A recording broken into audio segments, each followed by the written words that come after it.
টেনে দোকানে বসার যে ছেলেটারা আঘাত করছে এই ছেলেটা জোরে ও মা গেছে কেউ একটা ঠিক করে দিছে। আমি দেখতেছি কি রক্ত পুরো রাস্তা বেকার আলো গেছে। এই হোলার এখানে এই রগের মধ্যে ছুরি মারছে, ছুরি মারছে এখানে কোপ, এখানে কোপ, তিনটা কোপ দিছে, তিনটা কোপে আপনার রক্ত পুরো রক্তাক্ত হয়ে গেছে। এখন দিকে কোপ দিছে, হিগা দক্ষিণ দিকে দৌড় দিছে, জনসাধারণ ধরে তাকে তোলা দিচ্ছে সেখানে। আমি মনে হচ্ছে ওনারাই মারা গেছে, ইগা মারা জানো, ইগা ভং ধরে উতরেছে। তবে যে ছেলেটারা আঘাত করছে এই ছেলেটা বাঁচে কিনা সন্দেহ আছে।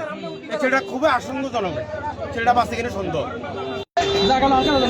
হালকা আতা দিয়েছে, এই আতার ভিতরে হে এটা খুব অনন্তরে নি দোকান নিয়ে দিয়ে আসে আর কি, যে কোবাইছে হে অনন্তরে আসে মধ্যে বিস্ময় এ হুন্ডা তুই আবার খাইছে, খালি এনে গেছে 4-5টা কোপ দিছে, খুবই রক্ত শিখে নাক মধ্যে রক্ত বাড়ি গেছে আর কি, এই কোবাই দিয়ে মধ্যে চলে গেছে।